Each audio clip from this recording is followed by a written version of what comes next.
அஸ்ஸலாமு அலைக்கும் வரஹ்மத்துல்லாஹி வபரகாத்துஹு. மதிப்புக்குரிய உறவுகளே, அல்லாஹ் அருகில் இருக்கிறான். துஆவின் உளவியல் மற்றும் சமூக சக்தி. ஒரு சிறிய காட்சியை கற்பனை செய்யுங்கள். ஒரு மனிதன் இரவு நேரத்தில் தனியாக இருக்கிறான். வாழ்க்கை சிக்கல்கள் அவனை சுற்றிக் கொண்டிருக்கின்றன.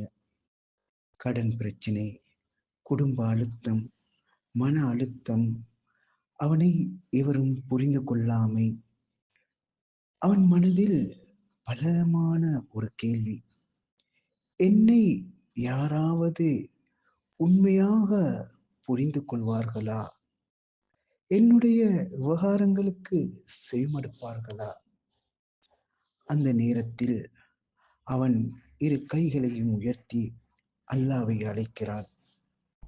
அப்போது அல்லாஹ் நமக்கு கூறும் வசனம், وَإِذَا سَأَلَكَ عِبَادِي عَنِّي فَإِنِّي قَرِيبٌ أُجِيبُ دَعْوَةَ الدَّاعِي إِذَا دَعَانِ وَلْيَسْتَجِيبُوا لِي وَلْيُؤْمِنُوا بِي لَعَلَّهُمْ يَرْشُدُونَ.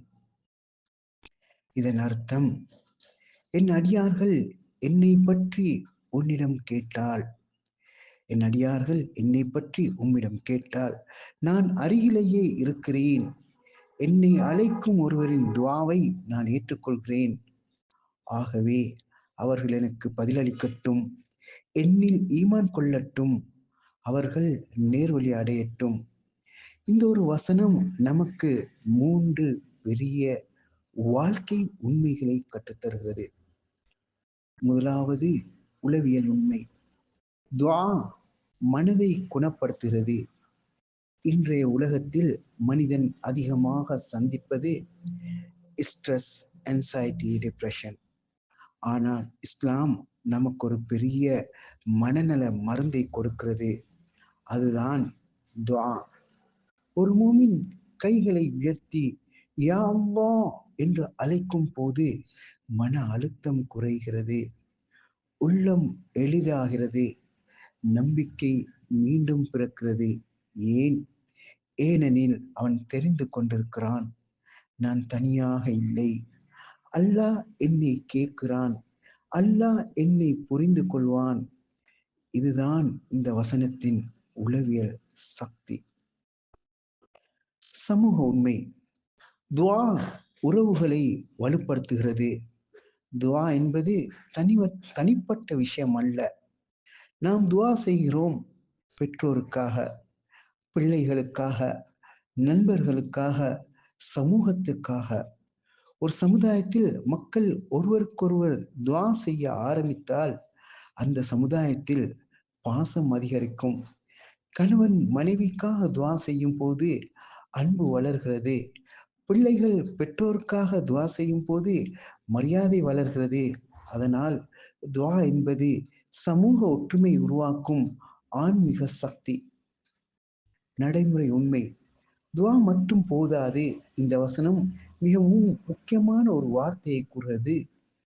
ஃபல்யஸ்தஜீபு லீ, அதாவது அவர்கள் எனக்கு பதிலளிக்கட்டும்.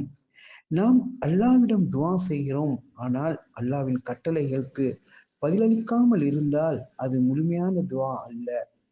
நாம் ரிஸ்க் கேட்கிறோம், வேலை செய்ய வேண்டும். சமுதாய அமைதி கேட்கிறோம், நியாயமாக நடந்து கொள்ள வேண்டும். ஹிதாயத் கேட்கின்றோம், குர்ஆனை பின்பற்ற வேண்டும். துஆ பிளஸ் செயல், அல்லாஹ்வின் உதவி. அன்புடைய உறவுகளே, வாழ்க்கையில் சில தருணங்கள் வரும். நண்பர்கள் புரிந்து கொள்ள மாட்டார்கள், உறவினர்கள் உதவ மாட்டார்கள். உலகமே அமைதியாக இருப்பது போன்று உங்களைச் சுற்றி 1000 உறவுகள் இருந்தாலும் தனிமையில் இருப்பது போன்ற உணர்வை பெறுவீர்கள். அந்த நேரத்தில் இந்த வசனத்தை நினைவில் கொள்ளுங்கள். அல்லாஹ் சொல்கிறான், நான் அருகிலேயே இருக்கிறேன். நீங்கள் மெதுவாக கைகளை உயர்த்தினாலும், உள்ளத்தில் மட்டும் அழைத்தாலும், கண்ணீர் வடித்தாலும் அல்லாஹ் கேட்கிறான்.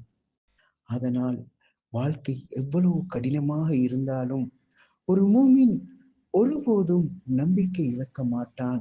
ஏனெனில் அவனுக்கு தெரியும், எனக்கு ஒரு ரப்பு இருக்கிறான். நான் அழைத்தால் அவன் பதிலளிப்பான். அல்லாஹ் நம்மை உண்மையான துவா செய்யும் அடியார்களாக ஆக்குவானாக. ஆமீன் யா ரப்பல் ஆலமீன்.